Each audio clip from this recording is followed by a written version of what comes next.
Everyone, myself Aparna Pathak. Today I am taking your business study class 12th.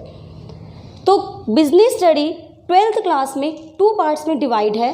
First is part A and second is part B. जो first part है उस पूरे part का नाम है principles and function of management, जिसकी weightage है 50 marks. और इस पार्ट ए में टोटल चैप्टर्स है 8. सेकेंड पार्ट है हमारा पार्ट बी, जिस टोटल पार्ट का नाम है business finance and marketing. Further इसमें आगे 4 चैप्टर्स और हैं, चैप्टर 9 to 12, और इनकी वेटेज है 30 मार्क्स. अब टोटल आपका एग्जाम आता है 100 मार्क्स का, जिसमें से part A 50 marks, part B 30 marks and 20 marks is for project. I am CBSE associate और मैं एक्सटर्नल ऑफिसर भी हूँ.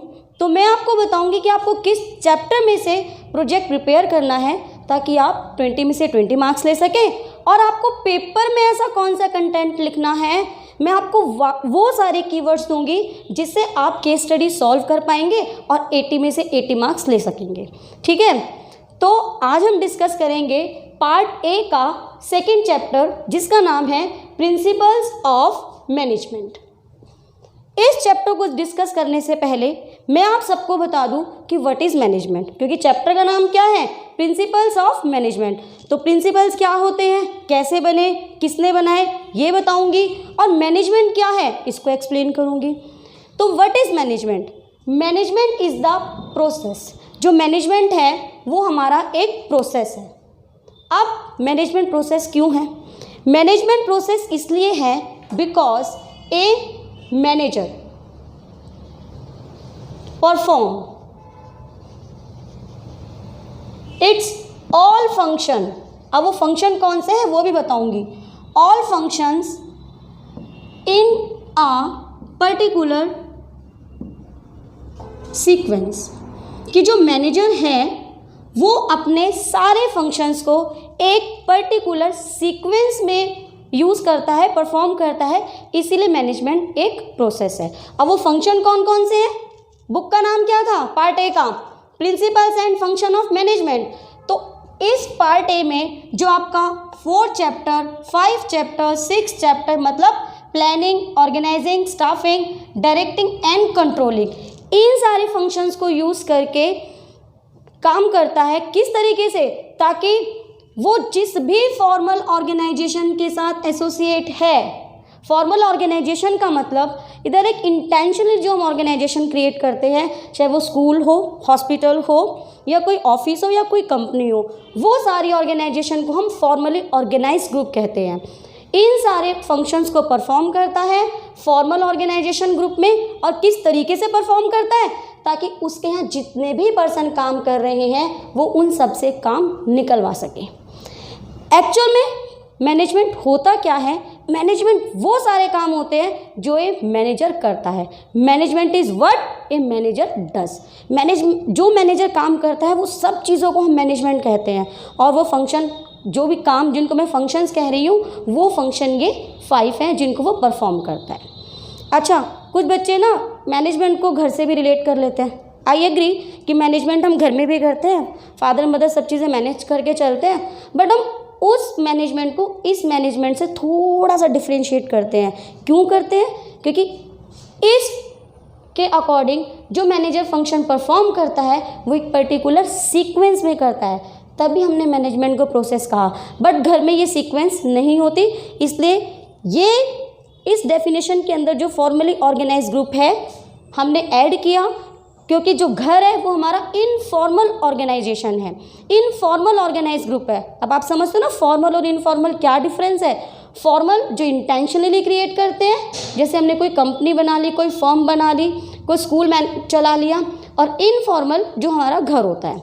ठीक है, तो ये हो गई हमारी डेफिनेशन ऑफ मैनेजमेंट. अब मैं आपको कह रही थी कि हम डिस्कस करेंगे second chapter principle of management.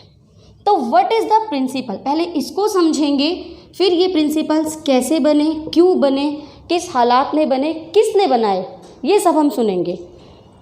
Principles क्या है. प्रिंसिपल्स, ये जो प्रिंसिपल्स हैं बेटा, आप सबने मैथ्स के फॉर्मूले भी पढ़े हैं, आपने साइंस में भी कुछ डेरिवेशंस पढ़ी हैं, कुछ फॉर्मूलेस पढ़े हैं, उनको आप अपनी लैब में यूज़ करते हो, रिजल्ट उनका सेम आता है. इस तरह मैथ में भी आपने कुछ फार्मूले सीखे और उन फार्मूलोस को जो भी आपने सीखा अपने होल लाइफ में, जब कोई आप कहीं फॉर एग्जांपल आप कहीं कॉम्पिटिटिव एग्जाम देने गए तो उसके अंदर कुछ ऐसे क्वेश्चन होंगे कि जो 6th क्लास के फार्मूला आप यूज़ करोगे, कहीं में 7th, किसी में 8th, तो आपने जितना भी टोटल सीखा उनको यूज़ किया। कहाँ यूज़ किया? अपनी प्रैक्टिकल लाइफ में। सेम एज होते हैं हमारे प्रिंसिपल्स। ये वो स्टेटमेंट होती हैं, ये वो गाइडलाइंस होती हैं,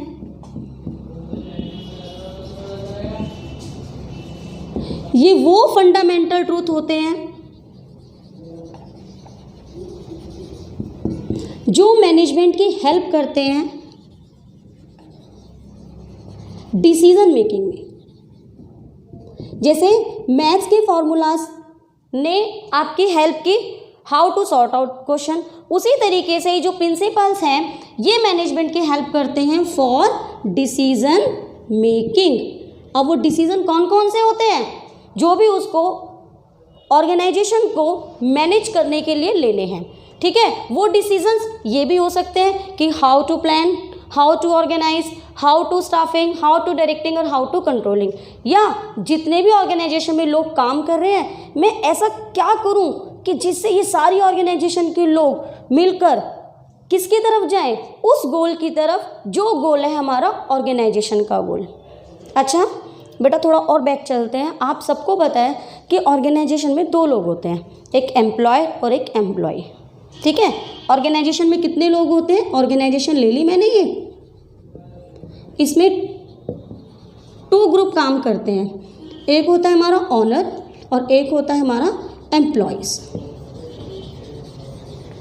ठीक है। धीरे धीरे आएंगे कि प्रिंसिपल्स क्या करते हैं। भाई प्रिंसिपल इनके ऊपर क्या करते हैं बताऊंगी। जो ऑनर है उसका ऑब्जेक्टिव क्या है? Earn money. और जो एम्प्लॉयज हैं उनका ऑब्जेक्टिव क्या है? Earn money. दोनों का ही ऑब्जेक्टिव अर्न मनी है, बट ऑनर का ऑब्जेक्टिव अपने लिए मनी अर्न करना है और एम्प्लॉयज का ऑब्जेक्टिव इंडिविजुअली अपने लिए मनी अर्न करना है। तो ये प्रिंसिपल्स क्या करते हैं? ये प्रिंसिपल्स कुछ ऐसा मैजिक कर देते हैं जिसकी वजह से पूरी ऑर्गेनाइजेशन में जितने भी इंडिविजुअल्स वर्क कर रहे हैं सबकी डायरेक्शन एक साइड हो जाती है, और वो डायरेक्शन हो जाती है towards to organisational goal, organisational target. मैंने बताया ना कितने सारे लोग काम करते हैं। एक हो गया हमारा ऑनर ग्रुप, एक हो गया एम्प्लॉयज़ ग्रुप। तो ऑनर ग्रुप क्या सोचता है कि मैं कैसे ज़्यादा से ज़्यादा मनी अर्न करूं, इसी तरीके से एम्प्लॉयज़ भी सोचता है कि मैं कैसे ज़्यादा से ज़्यादा मनी अर्न करूं। अब दोनों अलग अलग डायरेक्शन में हो गए, वो सोच रहे हैं मैं मनी अर्न करूं और ऑनर सोच रहा है मैं मनी अर्न करूं। तो प्रिंसिपल एक ऐसा मैजिक क्रिएट कर देते हैं जिसकी वजह से जितने भी ग्रुप हैं उन सब की डायरेक्शन सिर्फ एक ही साइड हो जाती है, और ये डायरेक्शन होती है हमारी टूवर्ड्स टू ऑर्गेनाइजेशनल गोल, ठीक है। ये तो हो गया, ठीक है। हमने समझ लिया कि मैनेजमेंट की डेफिनेशन क्या है और प्रिंसिपल्स हमारे क्या हैं। अब मैं आपको बताऊं बेटा कि ये जो प्रिंसिपल्स हैं बने कैसे, ये कहीं लिखे हुए थे या इनकी डेरिवेशन कैसे हुई। जो भी रिसर्चर है जिसने भी इन प्रिंसिपल्स को बनाया कैसे उसने इन प्रिंसिपल्स को, अब हम वो डेरिवेशन सीखेंगे। ये सारी बातें ना एक एक बात जो बता रही हूँ ये आपकी केस स्टडी क्रैक करने में हेल्प करेंगी। दूसरा, लास्ट ईयर से हमारा पेपर पैटर्न चेंज हो गया है। अब 20 मार्क्स के ऑब्जेक्टिव क्वेश्चंस आते हैं। उन ऑब्जेक्टिव क्वेश्चन में से कोई भी क्वेश्चन आ सकता है, तो हमें कोई भी माइनर सा माइनर पॉइंट भी नहीं छोड़ना। मेजर की तो बात अलग है, माइनर से माइनर भी नहीं छोड़ना। तो हमने क्या पढ़ा? What is management and what are the principles. Principles हैं statement, guideline, fundamental truth which help to management in taking decision, ठीक है। ये हमने पढ़ा। और किस तरीके से हेल्प करा, मैंने कहा ना कि दोनों ग्रुप पर ऐसा मैजिक कर देता है कि उन पूरे ग्रुप की जो डायरेक्शन है वो एक साइड हो जाती है, and that is attainment of organisational goal. Next, अब मैं आपको बता रही थी कि ये जो प्रिंसिपल्स हैं, ये जो स्टेटमेंट हैं, जो गाइडलाइन है, ये बनी कैसे और किसने बनाई, ठीक है। जैसे हम सबको कुछ ऐसे ट्रूथ हैं जिनके बारे में हम सबको पता है कि ये रिसर्च इस पर्सन ने की, ये रिसर्च इस पर्सन ने की। बट प्रिंसिपल ऑफ मैनेजमेंट की रिसर्च किसने की और कैसे की वो अब हम पढ़ेंगे। तो हमारा नेक्स्ट टॉपिक है डेरिवेशन। नेक्स्ट टॉपिक है हमारा derivation of principles of management, कि ये जो प्रिंसिपल डिराइव हुए मैनेजमेंट के कैसे बने, किसने बनाए। तो जो प्रिंसिपल के मैनेजमेंट बने हैं बेटा जी वो बने हैं दो तरीक़ों से। पहला है deep observation and second one is repeated experiments. दोनों को अलग अलग हम समझेंगे। डीप ऑब्जर्वेशन क्या है? वो रिसर्चर जिन्होंने मैनेजमेंट के प्रिंसिपल बनाए उन्होंने सबसे पहले की ऑब्जर्वेशन। मैं आपको बता दूं ऑब्जर्वेशन क्या होती है। ऑब्जर्वेशन करते हैं हम तब जब लोग प्रैक्टिकल लाइफ में काम कर रहे होते हैं, ठीक है। तो जो रिसर्चर जिन्होंने प्रिंसिपल ऑफ मैनेजमेंट बनाए सबसे पहले उन्होंने किया ऑब्जर्व। उन्होंने कोई एक ऑर्गेनाइजेशन ले ली, सपोज उन्होंने ऑर्गेनाइजेशन ले ली ए और वहाँ पर जाके किया ऑब्जर्व। उस ऑर्गेनाइजेशन में जितने भी एम्प्लॉयज़ काम कर रहे थे रिसर्चर ने उन सभी एम्प्लॉयज़ को ऑब्जर्व किया, ठीक है। और रिसर्चर ने देखा कि जो ऑर्गेनाइजेशन ए है यहाँ पर जो मैनेजर है उसके किस डिसीज़न पर किस एम्प्लॉय का क्या रिएक्शन होता है। उसने वो सारे रिएक्शंस कर लिए नोट डाउन। किसके रिएक्शन? एम्प्लॉयज़ के रिएक्शन, वो रिएक्शन जो किसी मैनेजमेंट के पर्टिकुलर डिसीज़न के बाद हुए। सेकंड में कह रही हूँ रिपीटेड एक्सपेरिमेंट। अब जो हमारा रिसर्चर है उसने पहले तो ये कर लिया, ठीक है, उसने ऑब्जर्व किया, उसने नोट डाउन कर लिए जो भी उसको नोट डाउन करना, तो जो रिएक्शंस नोट डाउन करने थे कि मैनेजमेंट के इस डिसीजन के बाद एम्प्लॉयज़ में ये रिएक्शन होता है। फिर उसने क्या किया, अभी भी वो सेटिस्फाइड नहीं हुआ कि ये तो एक ऑर्गेनाइजेशन का रिजल्ट है, एक रिजल्ट के बेस पे मैं प्रिंसिपल कैसे डिराइव कर दूँ। फिर उस रिसर्चर ने क्या किया, अब वो गया डिफरेंट ऑर्गेनाइजेशन में। Suppose organisation B, C, D and E, different organisation है। इन डिफरेंट ऑर्गेनाइजेशन में डिफरेंट लोग काम कर रहे हैं।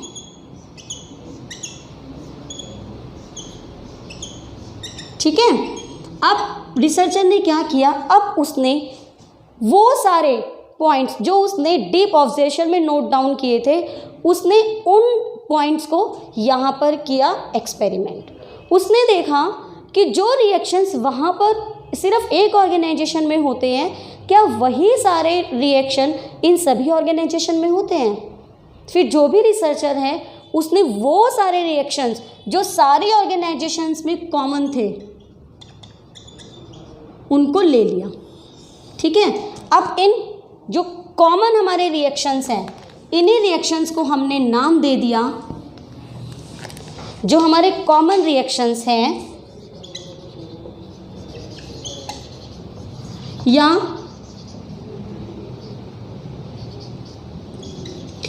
स्टेटमेंट हैं, उनको नाम दे दिया हमने किसका, प्रिंसिपल्स का।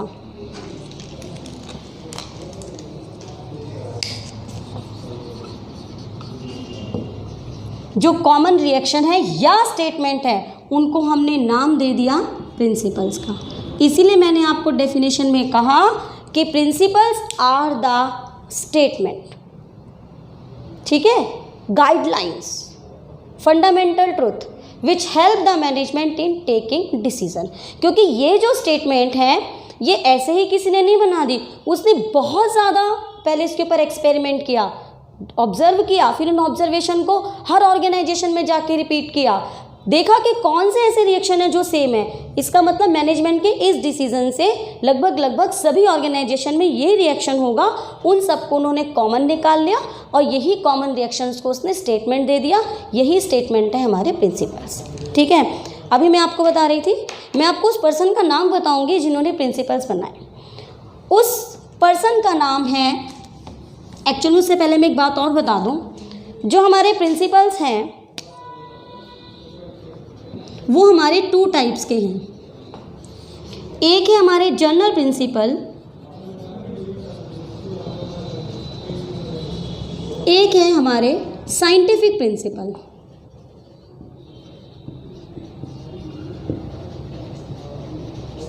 ठीक है, जो हमारे जनरल प्रिंसिपल हैं ये है 14 और इनको बनाया है हेनरी फ्यूल ने।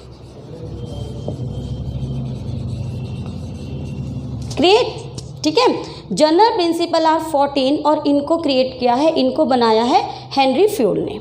अब ये हेनरी फ्यूल में आपको बता चुकी हूँ कि कैसे कैसे इन्होंने प्रिंसिपल बनाए। पहले उन्होंने डीप ऑब्जर्वेशन की, फिर रिपीटेड एक्सपेरिमेंट किए, फिर जो कॉमन रिएक्शन थी, जो कॉमन स्टेटमेंट थी, उनको बाहर निकाल लिया और उनको प्रिंसिपल्स उन्होंने बना दिया। प्रिंसिपल्स 2 टाइप के हैं, general principle and scientific principle. General principle जो है वो हमारे 14 है और these principles are created by the Henri Fayol. अब क्वेश्चन अराइज होता है, हु वाज हेनरी फ्यूल? क्यों? क्योंकि फिर दोबारा जो में ऑब्जेक्टिव टाइप आते हैं। अभी लास्ट ईयर भी क्वेश्चन आया था कि हेनरी फ्यूल का बॉर्न कहाँ हुआ था, उन्होंने प्रिंसिपल कब बनाए। तो अब हेनरी फ्यूल के बारे में थोड़ा सा पढ़ेंगे। जो हेनरी फ्यूल हैं इनका बर्थ हुआ था 1841 में फ्रांस में। ठीक है, 1841 में इनका बर्थ हुआ था फ्रांस में। 1860 में इन्होंने डिग्री ली और डिग्री ली इन्होंने कोल माइनिंग इंजीनियर। मैं इस बात के ऊपर ज़्यादा जोर इसलिए डाल रही हूँ क्योंकि ये क्वेश्चन आया था कि हु वाज हेनरी फ्यूल। बच्चों को पता ही नहीं था, वो ऐसी बातें तो छोड़ देते हैं। 1841 में फ्रांस में इनका बर्थ हुआ। 1860 में उन्होंने डिग्री ली कोल माइनिंग इंजीनियर की और उसी टाइम उन्होंने एक कंपनी ज्वाइन की। जब नेचुरल सी बात है, जब कोल माइनिंग इंजीनियर हैं तो इन्होंने कंपनी ज्वाइन की, कोल माइनिंग कंपनी, 1860 में। अच्छा, 1888 में उन्होंने उधर वर्क किया। 1888 में उनको बना दिया गया इस कंपनी का एमडी और एट दैट टाइम जो कंपनी की पोजीशन थी वो बहुत ही वर्स्ट थी, इंसॉल्वेंट कंडीशन में थी कंपनी 1888 में जब कमांड मिली हेनरी फ्यूल को। उस टाइम हेनरी फ्यूल ने अपनी सारी आर्ट को यूज़ किया, डिफरेंट उसने वर्क किए, एक्शंस लिए, जो उसके आगे एक्शन चल के प्रिंसिपल्स बन गए। उसकी वजह से वो कंपनी जो इंसॉल्वेंट कंडीशन में थी वो पहुंच गई ऊपर, उसकी कंडीशन हो गई बढ़िया, क्योंकि हेनरी फ्यूल ने सारे प्रिंसिपल्स वहीं बनाए और उन्हीं प्रिंसिपल्स को अपनी ऑर्गेनाइजेशन के एम्प्लॉयज़ पर यूज़ किया। और मैं बेटा आपको बता चुकी हूँ कि जो ये हेनरी फ्यूल है इनके 14 प्रिंसिपल हैं, जो प्रिंसिपल हम कहते हैं जनरल प्रिंसिपल। ठीक है, एक बात और, हाँ, जो हेनरी फ्यूल है ना, इनको हम एक नाम और बुलाते हैं जो बहुत ज़्यादा इंपॉर्टेंट है, शायद मेरे ख्याल से किसी बुक में दी भी नहीं हुई है, मैंने कहीं अपने हायर लेवल पर पढ़ी थी। Father of Henry fuel is the father of management and thoughts. ये इतना सा हमने पढ़ा आज हेनरी फ्यूल के बारे में। इन्होंने जो 14 प्रिंसिपल दिए हैं वो मैं आपसे डिस्कस करूंगी नेक्स्ट वीडियो में। ठीक है, ये जो वीडियोस हैं आपको फर्दर ब्रिलियंट ब्रेन क्रिएटर्स की ऐप पर भी मिलेंगी, जिसका लिंक मैंने आपको डिस्क्रिप्शन बॉक्स में दिया है। ओके बेटा, ओके बाय।